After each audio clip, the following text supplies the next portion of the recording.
All right, guys, welcome to this edition of the INBF Canada Athlete Series, a special edition episode this time around because we have 7-year INBF Canada veteran, family man, ITR Polygraph. He's an expert in polygraph examinations, and he's been with INBF for day one, Ken, right? Yes, right off the bat. Day one.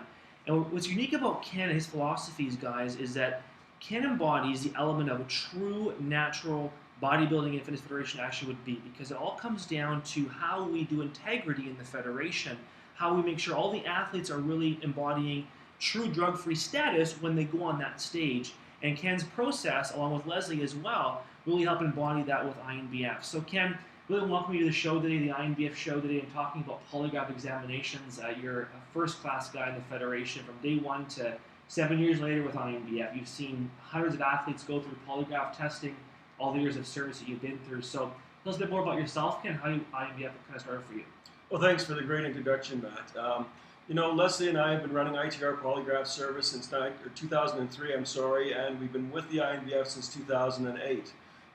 We started our company just trying to offer polygraph to the regular person on the street. If somebody has something to prove that they have no other way to prove it, we wanted to offer them that. So we're very much a business that we like to help people. Excellent. And this is the thing, Ken, that's unique about what you do is that when you come to our shows and you're working with all the athletes, you and Leslie both, you aren't just into the polygraph. You're making the athletes, giving the atmosphere of that really comfortable feel, but also very professional feel. Really making sure that no one's going to get past drug tests, no one's going to get past going on that stage and making sure that we're all clean. And that really, in what I believe in our values for INBF, is true natural bodybuilding and fitness, is what you guys do with polygraph testing, Ken, at ITR. So can you tell us a bit more about, the importance of why a polygraph test is so important in what we do? Okay, I think, Matt, the first thing that we need to establish is that you guys run a 7-year drug-free program in the INBF. A urine test or a blood test isn't going to tell you whether that athlete is drug-free for 7 years. So the polygraph is a really great tool to eliminate people who have been using banned substances from competing in the INBF. There are other federations out there that are okay with people taking banned substances, and if people want to take banned substances, there's a venue for them to compete. If people want to be an all-natural athlete and stand up and say, I'm a proven all-natural athlete, it's the INBF. It's the only federation I know that is completely 100% tested. Every single athlete that's on that stage has gone through and passed a polygraph test.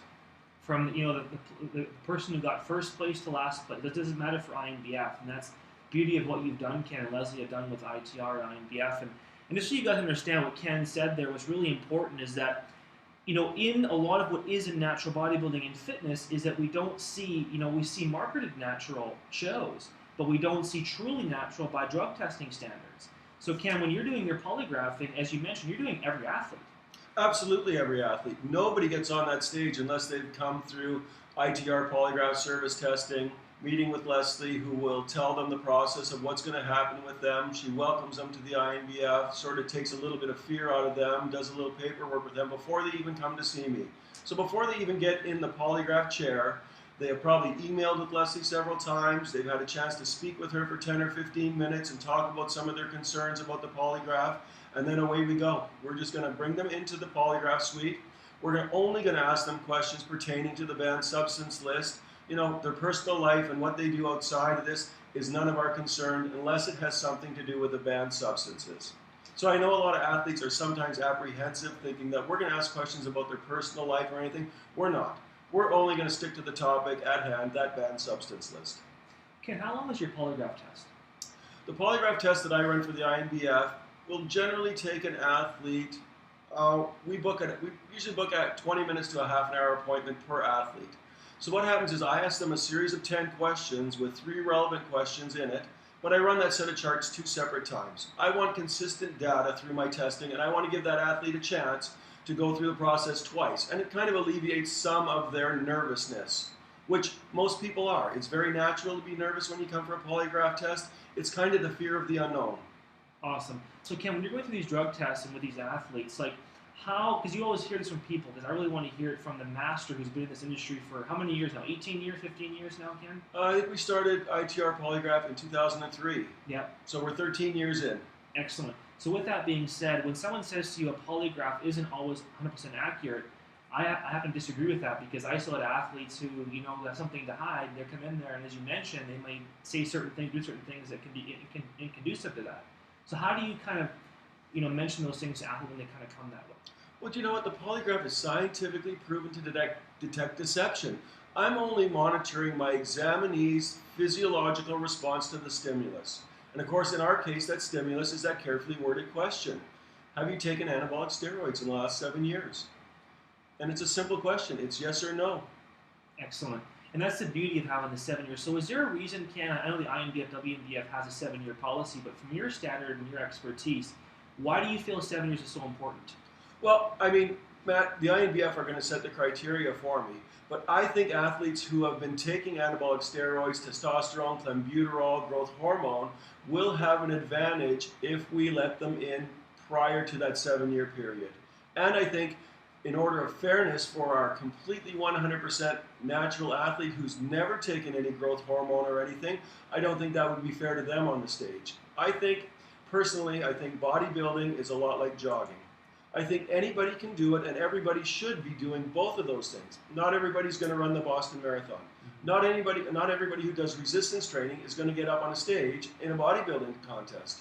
So I think certain people are more gifted or more dedicated that can achieve that. And I think people that work hard at their physique and their health and promoting good health need a venue where they can show off what they've done. Now, a lot of our competitors are trainers. And I think for any personal trainer, the best business card is your body. So true. So when it comes to the ethics in natural bodybuilding and fitness and the integrity, how do you define that from your end? Well, I quite enjoyed INBF athletes. I think they are people of good quality and good character, and it comes through when I meet them. I mean, I always interview everybody before I ever put them on the polygraph. I ask them questions about diet, what they're taking, water intake, all these kinds of things. I think that the people who like to or who do compete in the INBF and who do well in the INBF are alphas. I think they're high achievers. Definitely. So when someone comes for their first polygraph test for an athlete in INBF or WNBF, and they come to you, Ken, how do you really ensure that, if to calm their nerves down or they're really worried about the test, how do you proceed with something like that? Well, Matt, I'm so fortunate to have Leslie. Leslie is the first line of the polygraph. People will meet her, and she's going to sit them down and talk to them about the process of the polygraph, what's going to happen to them, and alleviate a lot of their concerns prior to them coming in to see me. Excellent. That's excellent. So how many questions? It was 10 questions, Ken? It's a series of 10 questions, but we only use 3 questions relevant to the issue. So there's other questions in the test that are necessary for us to get a good reading on the individual. Excellent. Now, actually, on the table today, we actually have some of your equipment handy here, correct, Ken? Yes, we do. Do you mind showing us kind of briefly what these elements are used for in a polygraph test? Well, sure. I'll kind of just explain what's going to happen in a polygraph. During the test, the person will sit in a chair facing a blank wall. I'm going to put 2 things around their body to monitor their breathing.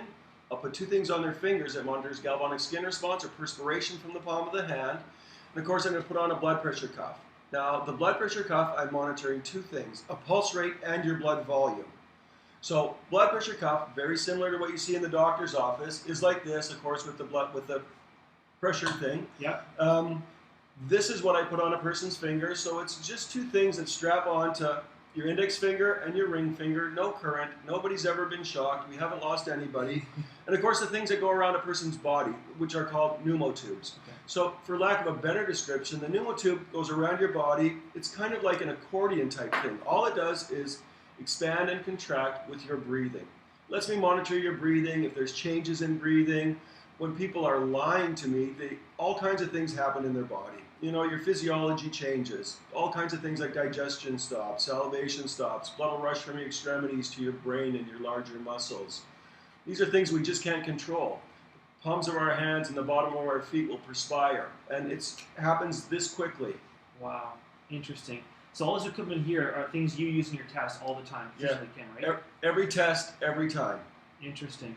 And I've also noticed too, you've also been doing more stuff like, as far as, getting it message out to people as far as polygraph testing and how you guys do. I heard you guys had your TV series as well here that was a few years ago, correct, right? Yes, it was. And of course, Matt, you'll remember that our first episode was INBF Canada. It was. We were pretty fortunate for that. And you know what? Leslie and I were very lucky that we were asked to do the lie detective.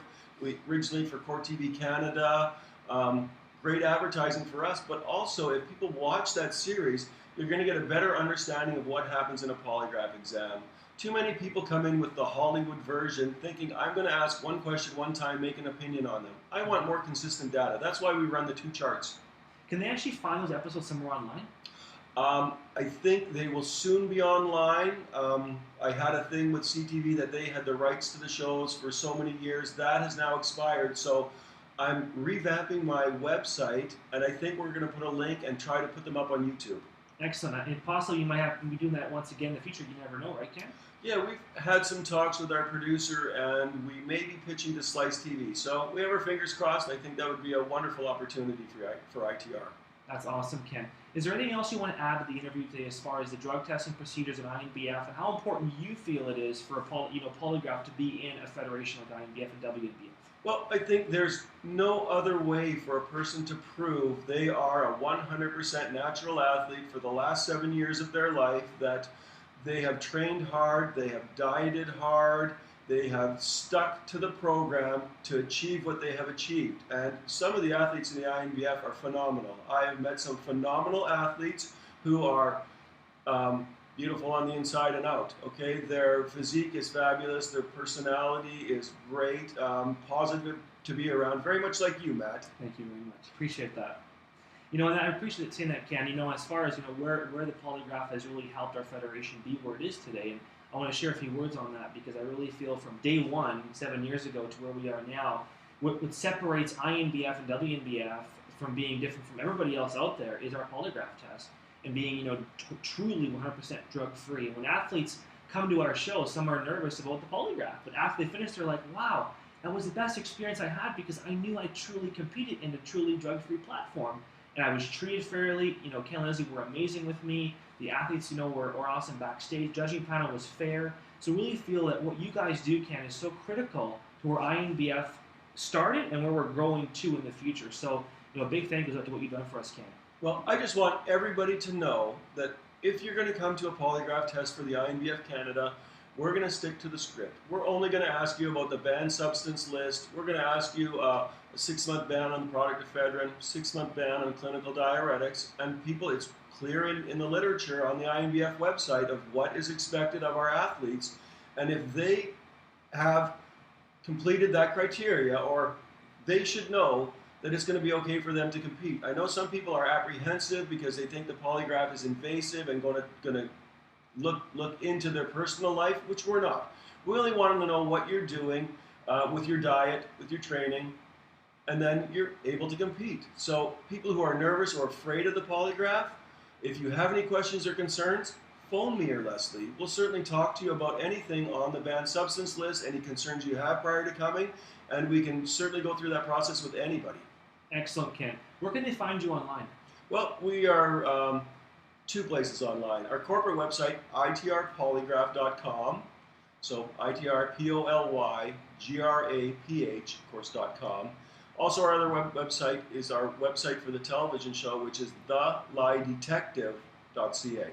Excellent, Ken. Well, there you guys have it. Ken Donaldson, Leslie Donaldson with ITR Polygraph on the show today, guys. Ken's a man of integrity. Leslie's a man of integrity. I was going to say Leslie was a man of integrity. That couldn't happen quite well. So definitely going to say thank you very much, Ken, for all of your support. Really appreciate that, and looking forward to where the Federation is growing to with ITR Polygraph and how we can really support the movement of natural bodybuilding and fitness to grow where it truly needs to be in the sport of natural bodybuilding with WNBF and the INBF collectively together so we can really build that movement. So thank you, Ken. Well, thanks, Matt. I just want to add, I just think the INBF is a company of integrity. I think they are a great role model for our children. I think people should be looking to the INBF and trying to emulate the people who are successful in the INBF. Thank you, Ken. Really appreciate all of your support, guys. Check it out, guys. This episode on Stitcher Radio or iTunes, and also on our YouTube page, INBFcanada.com. Ken, thank you very much. Thank you, Matt.